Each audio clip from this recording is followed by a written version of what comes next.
and watch the chef cook. You want 17 birds? Big ring, I play for the 17 birds. Hit my line if you want 17 birds. Big ring, I play for the 17 birds. I know a guy if you want 17 birds.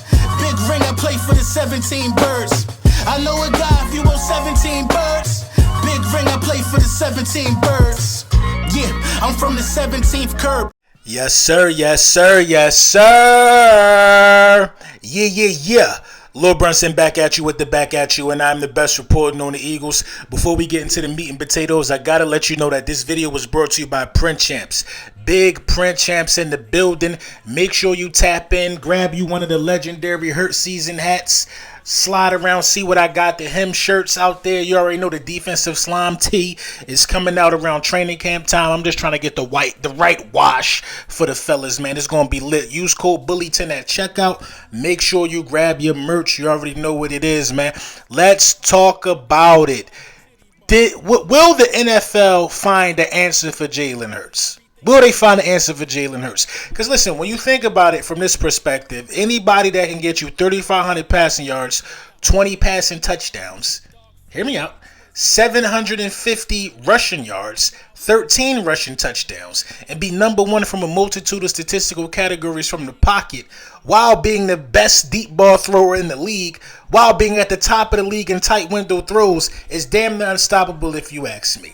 I remember in last year's postseason game against the Tampa Bay Buccaneers, where it looked like it was a lot more development that had to be done by Jalen Hurts. And that was the case around that time if you look at the film. You know what I mean? I'm not going to say he was having a difficult time even reading defenses at that time. It was all about timing with Jalen Hurts. All about timing and understanding. I remember that the defensive coordinator of the Tampa Bay Buccaneers shouted this out at the top of his lungs to his defense. We got him now, y'all. He can't read. This guy can't read. Hey, Mike, keep moving around. He can't read now. He's going to give us a couple. It appeared that he couldn't read defenses at the time, you know, and it's funny because you fast forward one next year, there wasn't a defense that was presented to Jalen Hurts that he wasn't able to conquer with collecting the visual data, seeing what he's seeing pre-snap, making pre-snap motions, pre-snap reads, or whatever the case may be. But Jalen Hurts has proven that he can effectively beat zone coverages and he can effectively beat man-to-man coverages. So in this video, we're going to take a look at, the first series between the Houston Texans. And, I chose the Houston Texans because they play Tampa 2 really heavy. It's Lovie Smith. That's his philosophy. I choose the Tennessee Titans because I know the Tennessee Titans were confused on how to play Jalen Hurts, so they end up playing a lot of man just to hold guys accountable. You know what I mean? Because playing zone against Jalen Hurts probably wouldn't be the best bet, or man.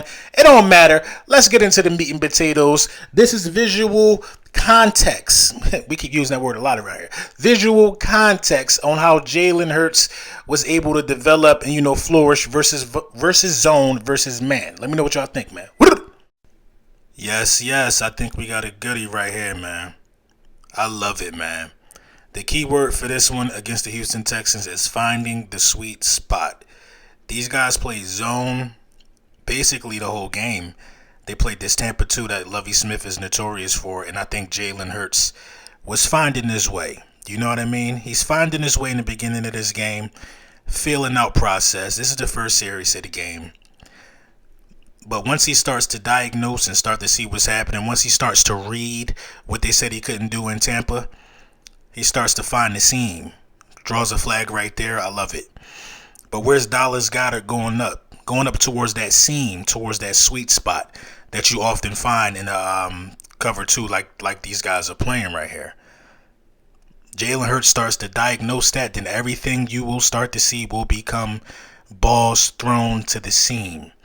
Diagnosing the sweet spot, even in the miss right here. Now you can see this cover 2. The cornerback's responsibility are to take the things underneath. Jalen Hurts has to gauge the depth. Dallas Goedert in the middle of the field. It's a good throw. You know what I mean? But just a little miscommunication. Let's look at it again. Dallas Goedert finds that sweet spot in the zone. The linebackers in the cover 2 occupy the middle of the field. Dallas Goedert gets behind them. Jalen Hurts identifies the sweet spot. Now the throw was off target, but you see where this is going, right? You see what Jalen Hurts is seeing. He's reading. He's reading. Now you get to the point to where now you see those sweet spots. You identify them. You start calling plays that attack the sweet spots because you see what the defense is doing, and your quarterback is this good at reading zone. You will have these results 9 times out of 10. This was not a part of Jalen Hurts' arsenal last year. Let's make no mistake about this. This was not a part of his arsenal last year.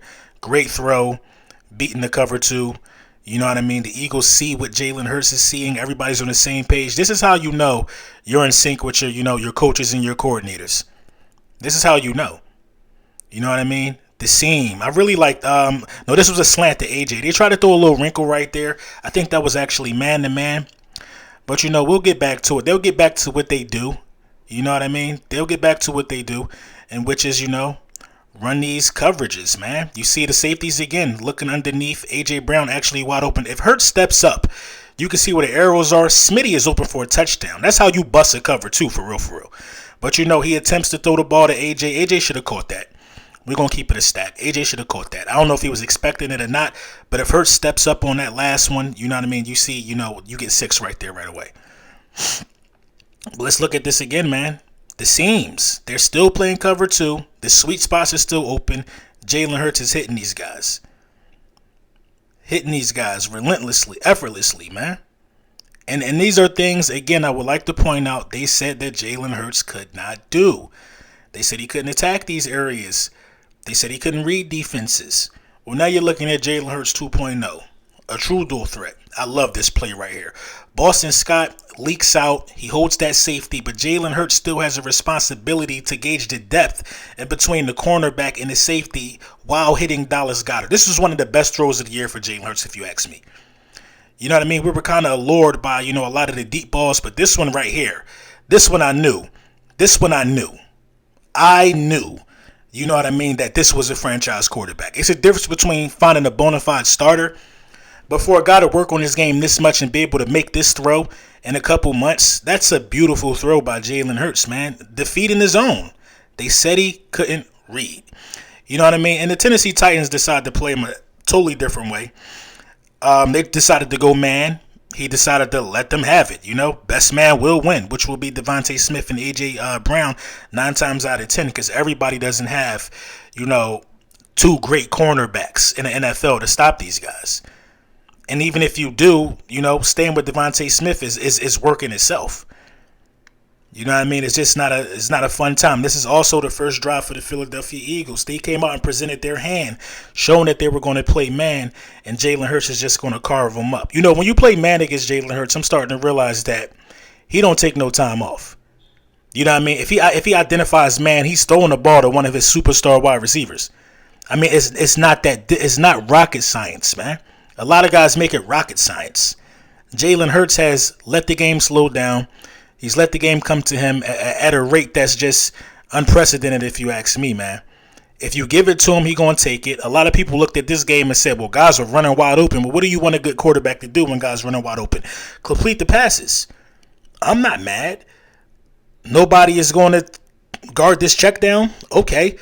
I can't wait till we incorporate more of that, because Tom Brady made a living off checkdowns for real.